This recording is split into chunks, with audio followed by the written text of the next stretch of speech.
natin ito ngayon. Let's continue to declare who we are in Christ. Sige po, i-declare po natin ng malakas yung talagang parang sabik na sabik ka dahil ngayon ka lang uli nakapunta sa gawain ng Panginoon. Okay? So, sige po, sabay-sabay po tayo. Let's declare. Let's declare, in Christ, I'm alive, anointed, and gifted with supernatural ability to do the will of God. In Christ, I am a recipient of God's great and faithful promises. In Christ, I am blessed to be a blessing to my church, family, workplace, and community. In Christ, I'm confident that God will finish the good things that He has started in my life. In Christ, I'm devoted to pray, study, and meditate His Word every day to prosper and succeed in life. In Christ, I'm empowered by the Holy Spirit to fulfill my God-given dreams and reach the fullness of my destiny. In Christ, I am protected, and no weapons of the enemy shall prosper against me, for Jesus' blood covers me. In Christ, I am forever grateful for His love, grace, mercy, forgiveness, everlasting life, wisdom, guidance, and overflowing provisions. I believe and declare this is my year of double portion, breakthrough, and promotion. For I am abundantly blessed in Christ forever, and no one can change it. Today, I'm going to receive the seed of the Word of God. My heart is prepared, my mind will be renewed, and my life will never be the same. I will get stronger, wiser, and better to live a life of victory, success, and significance, all for God's glory. Father God, once again, we just want to thank you for this wonderful opportunity to be with you, to be with your presence, and to hear your word once again. Father God, use me, Lord God, as your channel, O God, to speak forth your word, O God, with boldness, with authority, and with conviction. Father God, ihanda mo rin, Panginoon, ang puso ng iyong mga anak, O God, upang matanggap po nila ang kanila pong ang salita, yung babahagi sa kanila, na magpapalakas po ng kanila pong pananampalataya at madagdagan ang kanila pagtitiwala sa iyo. Once again, Lord God, we thank you for the presence of your Holy Spirit, and we believe, Lord God, that you have something in store for each and every one of us. In Jesus' name we pray. And everybody says, Amen and amen, amen. Praise the Lord. We can be seated in the presence of God. Alam niyo po, nakakatuwa dahil masarap po mag-worship on-site. Okay? At medyo matagal-tagal din, pero purihin ng Diyos, tayo pong lahat ay nakatapos na po doon sa ating yugto ng ating pong buhay. So bagong page na po tayo. Kaya we continually to reset ang ating pong mindset. I-reset po natin ang ating pong mga habits, ang ating pong mga ginagawa. Okay? At we continue to reflect and review ano ba yung mga bagay na dapat po nating baguhin para ang buhay po natin sa ating po Panginoon ay mas lalo pa maging maayos. Last Wednesday, we talk about biblical keys to prosperity. So, sino po dito yung gusto ninyo talaga na kayo po ay maging masagana sa inyong pong buhay? Of course, all of us, because God has promised in His Word that I have come that you may have life and have it more abundantly. So, gustong-gusto ko po yun. Amen? But the abundant life that God wants to for us to have is not only about money. Because prosperity is not just about money. Number one, it's about honoring God with, prosperity is not just about money. There is a spiritual prosperity na kung saan maganda ang relationship po natin sa Panginoon, that we have the righteousness of God, meaning po we have the right standing with God. And then we also have a physical prosperity na kung saan wala kang sakit, di ba? Malakas ka, gumising ka kaninang umaga, at hindi ka inuubo, hindi ka sinisipon, hindi masakit ang ulo mo, wala kang high blood, di ba? And then there is also emotional prosperity na kung saan ay meron kang kapayapaan in spite of all the problems that we are facing. Meron pong COVID, merong lockdown, merong NPL, meron kang, may mga pamilya ka na nasa Pilipinas na umaasa sa iyo, pero hindi ka nababagabag, hindi ka nag-worry. That is our emotional prosperity. And then, of course, there is a relational prosperity. Di ba na yung asawa mo ay matino, hindi sira ulo. Okay? Na kung saan ay hindi ka binabato, yung mga kasamahan mo sa bahay ay binibigyan ka ng panahon para magkaroon ka ng kapahingahan kung ikaw ay overnight.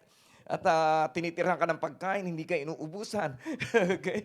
Di ba? There's relational prosperity, and then lastly, there is also about financial prosperity. Dahil alam, ako po'y lubos-lubos na naniniwala na nais ng Panginoon ang bawat sa po sa atin ay maging matagumpay sa buhay, na maranasan po natin ang lahat-lahat ng pagpapala na Kanya pong inihanda sa buhay mo dito sa lupa. That is number one. Number one, how to prosper in life. Number one, of course, we have to honor God with our time, with our talent, and with our treasures. Then number two, we have to stay away from debt. Kung gusto po ninyo na maging financially stable sa inyo pong buhay, huwag ka nang mangungutang. Okay? Sabi mo, huwag ka nang mangungutang. Okay, bukang lahat kayo may utang Okay. Sabi nila, there is good debt and bad debt. Meron daw magandang utang at meron naman daw pangit na utang. Okay? Ang tanging ko lamang po masasabi, ang tanging magandang utang ay yung mga nagbayad ng utang. Okay? Okay? And then number three is learning to give and to receive. Okay? So, marunong po tayo magbigay. And then we also have to receive yung pong blessing. Pag may binigay sa'yo, tanggapin mo lang na may pasasalamat. Okay? Then number four, we have to keep saying and believing what you want to see in your life. Patuloy mong sabihin, patuloy mong i-declare sa iyong sarili ang mga bagay na gusto mong makita, hindi yung mga bagay na iyong nakikita lamang. Kasi po marami po mga bagay na nakikita po natin na pangit. So wag mo nang bigkasin palagi yung pangit, yung wala, okay, yung kulang. Patuloy mo manggitin ang pananampalataya mo sa ating po Panginoon. Amen? Because your words can move mountains. Ang ating po mga salita ay makapagpapaalis ng mga bundok na mga problema, bundok na mga alalahanin ng ating pong buhay. Kaya kung meron ka na mga sinimulan sa buhay mo, you have to keep it up. Okay? Kasi napakahalaga na meron po tayong sinimulan, tuloy-tuloy na lamang po natin. Tama? If you have started your diet and exercise, you have to keep it up. If you have started your budget and savings, you have to if you have reset and started your morning devotion, you have to if you have started thinking God's thoughts all the time, you have to if you have started saying and believing what you want to see in your life, you have to kaya sabihin mo sa dalawang katabi mo, keep it up, keep it up. Okay, tuloy-tuloy mo lang. Amen? Hallelujah. Because God has started a good thing in your life and He will finish it. Okay? Meron sinimulan ng Diyos sa iyong buhay at yun ay Kanyang tatapusin. Kung meron kang sinimulan at merong sinimulan ng Diyos, you just have to keep it up with God. Amen? Kaya napakahalaga po na patuloy po tayong lumakad ng ayon sa Kanya pong kagustuhan. And then you have accepted Christ Jesus as your... Sino po dito yung tumanggap na sa ating po Panginoon? Okay? Yun po yung number one blessing na tinanggap po natin. Tinanggap po natin si Lord. And then your blessing starts from there. Okay? Because He is the seed. Siya po yung itinanim sa atin po ng Diyos at na dapat po ay susundin po natin. So sabi dito, now keep on following Him. Alam niyo po ba, faith is a journey. Tama po? Ang pananampalataya po ay biyahe, journey. Okay? Hindi ka naman po pwedeng lumakad ng isa lamang, kalawa lang ang inyong hinakbang. Tama? So, ang lakad mo, ganyan. Di ba? Kinakailangan, ilakad mo rin yung kanan. Ilakad mo yung kaliwa, yung kanan. Because faith is a journey. So, keep on following Him. Ano po mangyayari pagka sinundan po natin siya? When you keep on following Him, His goodness and blessings will follow you. Hindi mo kinakailangan habulin ang pagpapala, ang kabutihan ng Panginoon. As long as you follow the blesser, the blessings will follow you. So, how do we keep up? Paano po tayo magpapatuloy? We have to keep your life clean to be of great use for God's purpose. Kanina po, kumain po kami ng yamcha, no po? So, kaya medyo na-late po kami sa devotion kasi pila Marami na pong mga tao ngayon na kumakain na sabik. Nakalaya, katulad po natin. So, medyo naghintay po kami, kaya medyo na-late kami. And then, sa mga inihanda po sa amin, ay yung po mga utensils, merong chopsticks, merong cups, merong bowl, hindi po ba? So, siyempre gusto po natin malinis. Tama, yung ating po gagamitin ng mga gamit. So, yun po, hinuhugasan po namin ng tsaa, tama po, mga kutsara, dahil gusto na po natin malinis. So, ganun din po ang ating po Panginoon, na nais po niya na ang anak po niya ay palaging malinis. Okay? Amen. Hallelujah. Alam ko na lahat kayo naligo kanina. Pero hindi lamang po yung malinis tayo outside, but God wants us to be clean also inside. Amen. So if your life is not clean, hindi mo ba, pagka ang buhay po natin ay marumi, hindi po tayo magiging kagamit-gamit sa ating Panginoon at ang bigat ng buhay. Tama, sabi nga, yung colloquial na salita natin, malas pagka madumi ang ating pong buhay. Madumi ka sa pamamagitan ng galit, palagi kang galit. Okay? You are filled with bitterness, tampo, hinanakit. You are filled with shame, palagi kang nahihiya. Ewan ko naman, bakit ka naman nahihiya? Baka may ginagawa kang milagro. Okay? And then you are filled with negativity and complain. Hindi po ba ang employer ba matutuwa sa'yo kung palagi kang reklamo na reklamo? Ito naman, utos ng utos. Hindi po ba? So it's the same thing with God. Hindi po ba? Hindi po tayo pwedeng palaging maging reklamador at palaging nega-nega po tayo. Ay, business niyan, hindi mag-aasenso yan. Okay. Siguro, chawla ka sa boss mo kung ganyan ang palagi mo sinasabi. Amen? So you will never be useful in life and God's purpose. Okay? And then, nobody hires a complaining employee.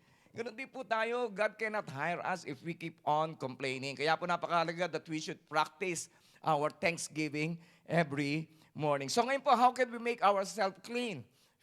Spiritually, we should always be confessing yung ating pong mga palpak na mga ginagawa, mga kamalian po natin. Let's confess and let's continue to move on. And by faith, let's receive the forgiveness that comes from God.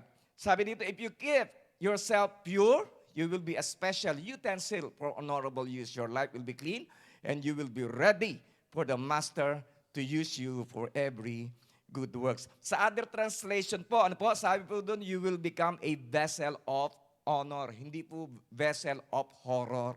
Okay? Hindi po ba? Sabi ni Saint Augustine, your confession of bad works is the beginning of good works. Pag kino-confess po natin, yung alam po natin na mali, kino-confess po natin na mali, at doon na po nagsisimula yung po mga magagandang mga bagay na magagawa po natin. And the one thing that stops your blessings, mga kapatid, is our unconfessed sins. Okay, yung bang may mali ka na, hindi mo pa inaamin. Okay, alam naman ni Lord.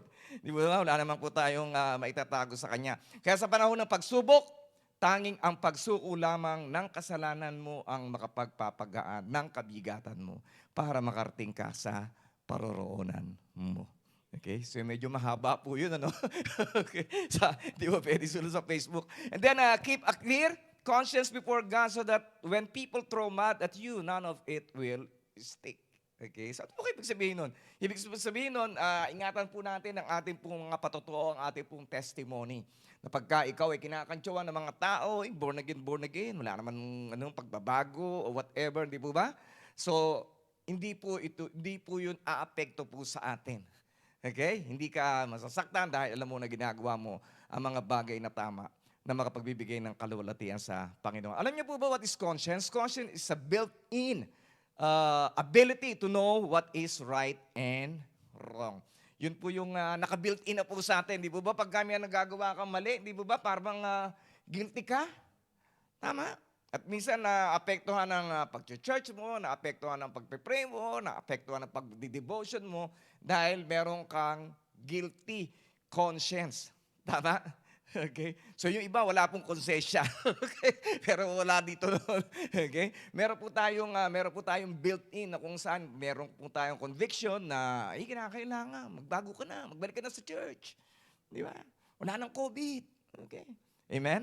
Praise God. At praise the Lord. So, okay na po kayo, no? Wala na pong, hindi na po kayo binabawalan ng mga boss po ninyo? Okay, praise God. So, pwede ko na po kayo makita every week? Okay. So, yun po yung katulad po ng mga kapatid po ni Joseph nung tinapon po si Joseph, hindi po ba binenta, and then nagkaroon po sila ng guilty conscience na alala nila yung ginawa nila kay Joseph nung sila ay nagkakaroon na ng mga paghihirap. So meron po kasing mga consequences pagka tayo ay merong mga bagay na ginawa na hindi po natin kino-confess sa ating pong Panginoon. So sabi dito, and then sabi dito, number 1 point po, as long as you live, keep learning how to live. habang ikaw ay nabubuhay, matuto kang mabuhay. Mabuhay ng tama. Alam niyo po, ang paghinga, hindi niyo na kinakailangan matutunan yan. Kahit natutulog ka, kaya mong gawin yan. Kahit anong ginagawa mo, tama. Pero habang humihinga ka, dapat ay may natututunan ka. Okay? Matuto po tayo sa pag-aaral po natin, matuto po tayo sa ating pong trabaho, matuto po tayo sa ating pong mga pagkakamali, matuto po tayo sa buhay ng iba, matuto po tayo sa buhay po ng ating pong nakakasalamuha sa bawat araw. Matuto po tayo sa pagbabasa ng ating pong salita ng Diyos. Okay? Kasi po, nakakalungkot po. Minsan kahit na pareho pong Biblia ang inyo pong binabasa, ay magkaiba ang inyo pong pananaw, magkaiba po ang inyo pong pangunawa. Tama? So, it's really very, very important for us to be educated even in the reading of the Word of God. And then one of my favorite verses is study to show thyself approved unto God. Mag-aral kang mabuti para ikaw ay mabigyan po ng approval ng ating Panginoon. And every worshiper of God seeks the approval of God. Yun po yung dapat na palagi po nating hinahanap, yung approval po ng ating Panginoon, that every time we will come here to worship Him and to pray and to study His words. Ano po ba yung approval na yun? Because His approvals brings favor. Di po ba? Nakapagbibigay po yun ng pabor sa bawat po sa atin. Seek the approval of God for your prayers. Seek the approval of God for your blessings, for your dreams, and for your future. So napakahalaga that we should always worshiping God and studying to seek His approval. Balikan po natin yung Colossians 2:6. Ano po? Another version, amplified version. Sabi ito, therefore, as you have received Christ, Jesus, the Lord, walk in union with Him, reflecting His character and in the things you do and say, living lives that lead others away from sin. Alam niyo po ba that receiving Christ is not enough? Hindi po sapat yun. Bakit? Because there are other things that we must do. So walk with Him in obedience. Di ba? Alam niyo po ba that you become like the one whom you always be with. Yung palagi mong kasama, nagiging kamukha mo yan. Tama? Okay, maaring hindi physically, ano po? Pero po sa pag-uugali. Tama? Kung ang palagi mong kasama ay reklamador, ay naku, magiging reklamador ka na rin. Kung palagi mong kasama ay chismosa, ay naku, marites ka na rin. Dalawa na kayong marites. Okay? Kung ang palagi mong kasama ay sugarol, magiging sugarol ka din. Kung palagi mong kasama ay manginginom, magiging manginginom ka rin. Kung ang palagi mong kasama ay nega-nega, palaging negative ang kanya pong inisip, magiging kamukha mo rin siya, hindi po ba? So napakalaga that we should always be checking the people that na palagi po nating kasama, that we always go with. Okay? Sabihin mo sa katayo, buti na lang safe ako sa iyo. Okay, ba't parang kang hindi safe? Okay? Okay? Amen? Sabi nga, meron nga po tayong kasabihan that wag mong isasama yung pong bulok na kamatis doon sa mga sariwang kamatis. Bakit po? Kasi po pagkakasinama mo yung bulok na kamatis, mabubulok din yung ibang mga kamatis. Amen? At ang lahat ng mga anak ng Diyos ay mga sariwang kamatis yan. Okay, praise God. Bakit? Kasi palagi po tayo nadidiligan ng salita po ng Diyos. And then intelligent people are always ready to learn. Their ears are open for knowledge. Sino po kayang magulang ang gusto sa kanyang anak ay maging tanga o mangmang? Wala pong klase ng magulang na gano'n, di po ba? Sino po yung mga magulang dito? Palagi po ninyong nais ay makapag-aral na maayos ang anak mo at ang drama po sa buhay para hindi maging katulad mo. Okay? Tama? Okay? Tapos yun yung mga dramatic na mga nanay dyan. Okay? Hindi po ba? So, yun po yung nais po natin eh. Wala naman po talagang magulang na nais po nila sa kanila po mga anak ay hindi po makapag-aral, hindi po maging matalino. At ganoon din po ang ating pong Diyos Ama sa langit. God wants us to become an intelligent son and daughter of His. Tama po? Nais ng Diyos, ang bawat po sa atin ay maging matalino. Okay? Hallelujah. Kaya sabi mo, kaya pala mga talino ka na ngayon. Okay, hindi lang halata. Okay? Okay, intelligent people are always ready to learn. Their ears are open for knowledge. Okay? Hindi open for chismis, open for knowledge. Okay? Amen? Kaya po, it's very, very important for us to pursue. Mag-aral pa. Okay? Palagi po tayo maging bukas sa kaalaman. Okay? Okay lang po minsan mag-entertain po tayo, pero wag naman palagi. Okay? Gamitin po natin ang internet, gamitin po natin ang YouTube, gamitin po natin yung mga media para po tayo ay matuto pa. Amen? Dahil yun ang nais ng Diyos sa buhay mo, sa buhay po ng bawat isa po sa atin. And then keep your eyes open for God, watch His words, and be alert for signs of His presence. Sa Psalms 104, the same verse po, ano po, yung King James Version, sabi po dito, seek the Lord and His strength. Hanapin po natin ang Panginoon, hanapin po natin ang Kanya pong kalakasan, and seek His face evermore. Hanapin po natin ang Kanya pong mukha. Makikita po kaya ang mukha ng Panginoon? Ano po ba ang mukha ng Panginoon? Kasi ano kaya ang itsura po niya? Matangos po kaya ang ilong po niya? Ano po kaya ang itsura ng Kanya pong kilay, ng Kanya pong mata, ng Kanya pong bibig? Actually po, hindi po natin makikita ang Kanya pong mukha. Okay? Dahil sabi po sa Bible, di po ba, ang makakita sa Kanya pong mukha ay mamamatay. Sino po dito yung gusto niyo makita? Okay.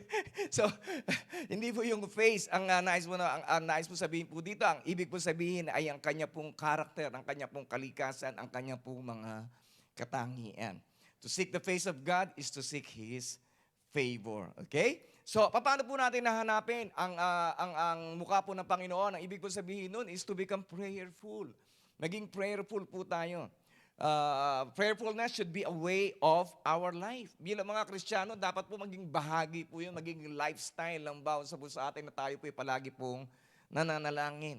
Tama? Sino po yung gusto nyo maging masaya kayo at bless ang inyo pong buhay? And then pray and meditate. The blessings of the Lord will make me rich and He will add no sorrows to it. Okay? Tama po? So dalawa po yung natumbok po doon.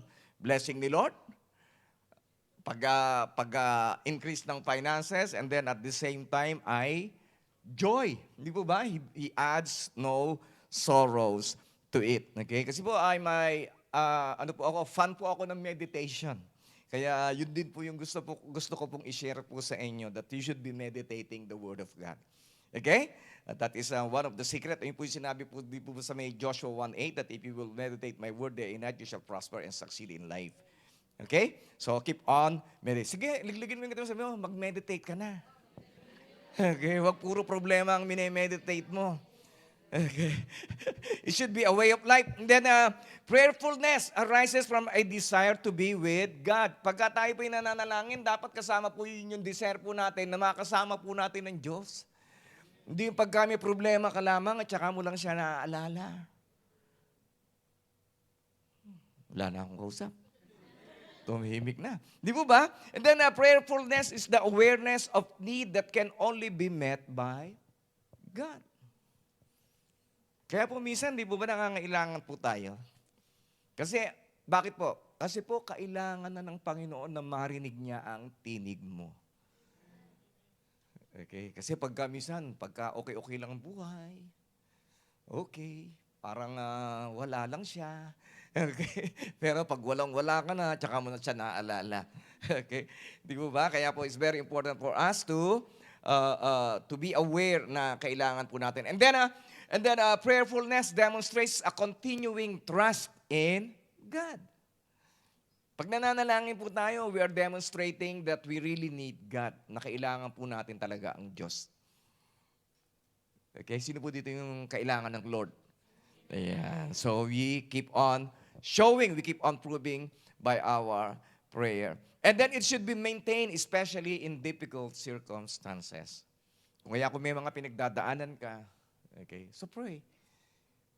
Kung maganda ang buhay, you also pray. Kung may blessing ka, you pray. Kung kailangan mo ng blessing, you also pray. Okay? In all areas, whatever seasons, whatever time of the day, we should keep on praying. And we should keep on praying para po maging matibay yung ating pong layunin ng ating pong buhay. So keep your purpose fixed in your mind. So, Ano po ba ibig sabihin po ng purpose? Ibig sa Tagalog, layunin, hindi po ba? And then another word is kahulugan, kahalagahan, and then meaning of life. Tama?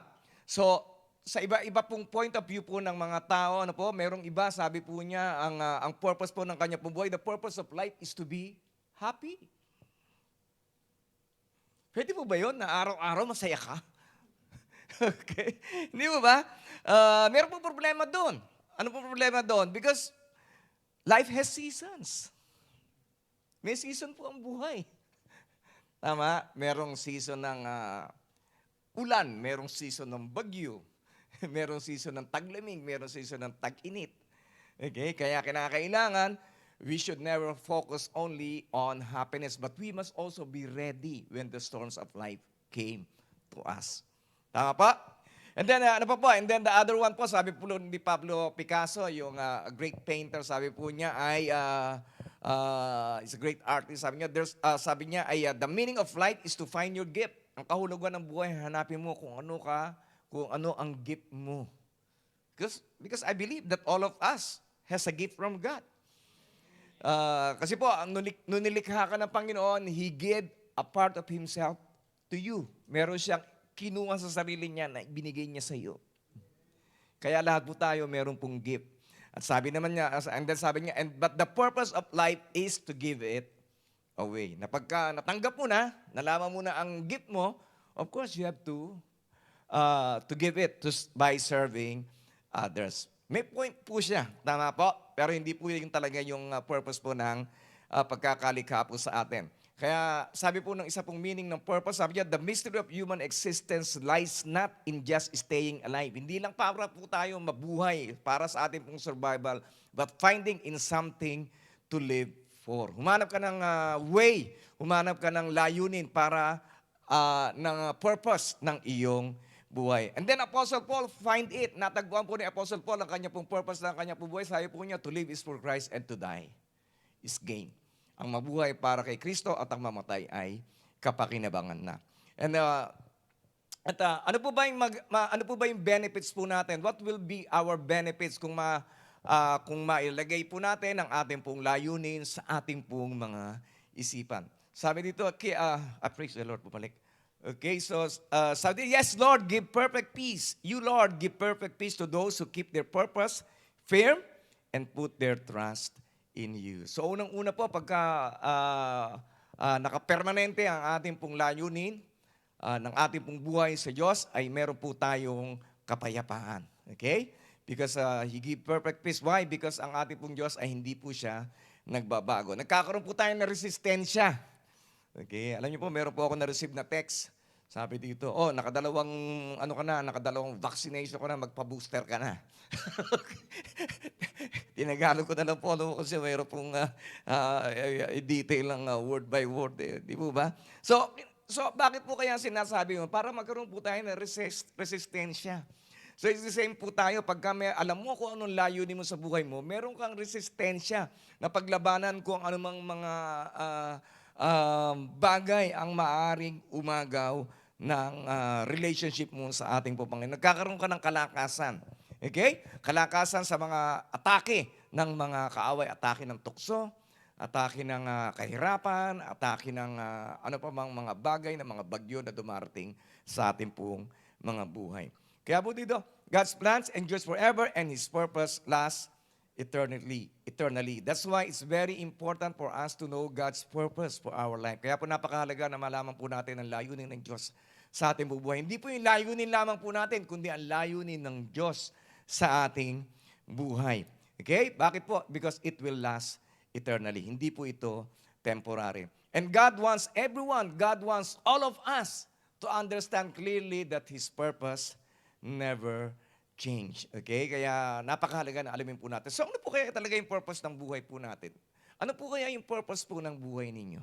What is the purpose of your life? Basta ako, nagpunta ako sa Macau, magtrabaho, makaipon, and then uuwi na. Okay. Maganda lang po kasimple ang ating pong purpose noon. Tama po? Pero meron po walang mas malalim na dahilan ang Panginoon. Kaya po tayo nabubuhay. So number one, God wants you to know and love Him. Nais ng Diyos na makilala mo siya. Hindi mo lang makilala in a very mababaw na pamamaraan. Nais ng Panginoon na makilala mo siya to becoming deeper and deeper ang iyong pagkakakilala sa Kanya at mahalin mo siya. Sino po yung naniniwala na mahal ka ng Diyos? All of us knows that. Tama po? And then God wants us to love Him in return. Nais po ng Diyos na mahalin din po natin siya. Okay po ba yan? Okay, praise God. And I believe that all of you loves God. Then number 2, God wants you to belong to His family.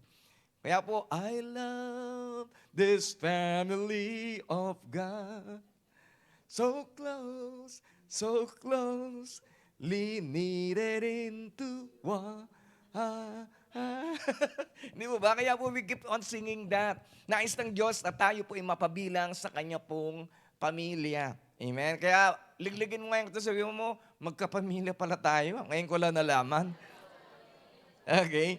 At ang nais ng Panginoon ay mas lalo pang lumawak ang Kanyang pamilya dito sa mundo. Okay? Praise God. At kaya po nakakalungkot during the time of COVID. Hindi po ba yung pong mga walang church, wala pong mga organization, wala pong pamilya. Hindi po ba sila po yung mga mas tinamaan nung lockdown. Kasi po wala po silang matakbuhan. Kaya napakahirap po nung palagi ka lamang nag-iisa, kinakailangan humanap ka ng pamilya. At pamilya ng Diyos. Kaya, meron po ba nagutom dito during lockdown? Wala, mukhang busog kayong lahat eh. Okay. Nangayayot yung mga pantalon ninyo. Tama? Okay. Because you belong to a family at hindi namin kayo hahayaan na magutom. Okay? Okay, amen. Number 3, God wants you to grow spiritually. Kaya it's very important for us, our devotion, our prayer time, our reading of the Word, our listening of the Word is very, very important. And then God wants you to serve Him by serving others. At nais ng Panginoon na tayo po ay habang may lakas po tayo, hindi yung magsisilbi ka pagka luray-luray ka na. Pagka lambot ka na, marami ka na mga rayuma. Di ba? Doon ka pa lamang magsisilbi. Di ba? Nais ng Panginoon na magamit tayo ng Panginoon yung sa best ng ating pong kalakasan, yung medyo matino pa yung isip mo. Tama? Amen? Hallelujah. And then lastly po, God wants you to invite others to know Him. Mag-imbita pa po tayo. Tama? Nakakalungkot po yung mga pong wala, tulad po ng sinabi ko kanina, nakakalungkot po yung pong wala pong mga churches, wala pong mga pamilya. Wala po silang katulong. Hindi na po natin alam kung ano po nangyayari po sa kanila. Kaya po dalhin po natin sila sa church. Para whatever help that we can extend unto them, we will extend. Amen? Amen po ba yan? Kaya pagka every first Sunday of the month, mag-invite po tayo.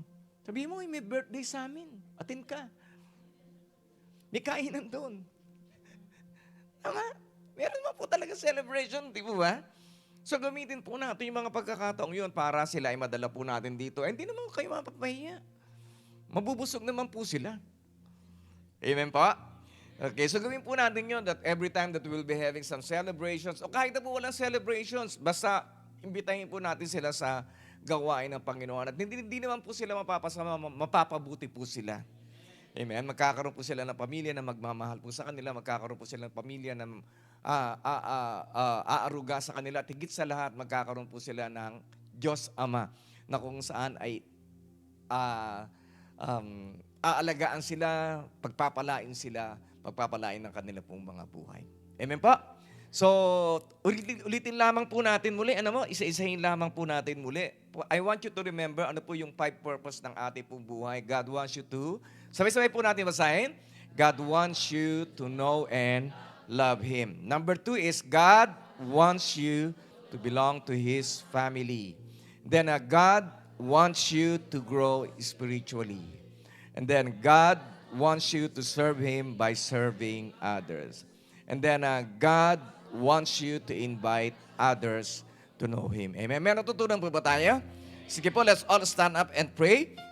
Father God, once again, we just want to thank you, Lord, hallelujah, for this wonderful opportunity to come before you. Cleanse us, O Lord, from all unrighteousness, from all sins.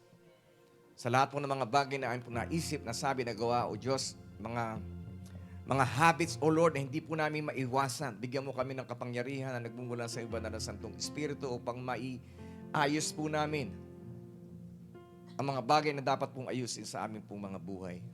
Lord, maraming salamat at muli, ni-remind mo kami ano po ba talaga ang layo din ng aming pong buhay.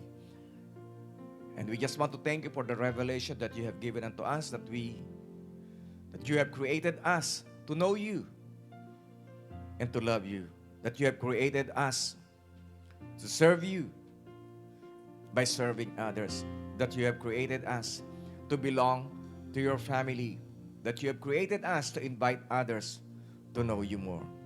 Hallelujah. Lord, di po namin ito magagawa without the power of your Holy Spirit. And we invite your Holy Presence, your Holy Spirit to be upon each and every one of us upang magkaroon po kami ng katapangan, magkaroon po kami, Panginoon, hallelujah, ng strong conviction, ng kapangyarihan na dalhin pa ang mga nawawala mong mga anak sa amin pong pamilya. Maraming salamat, Panginoon, for your goodness, for your grace, for your love, and for your mercy. In Jesus' name we pray.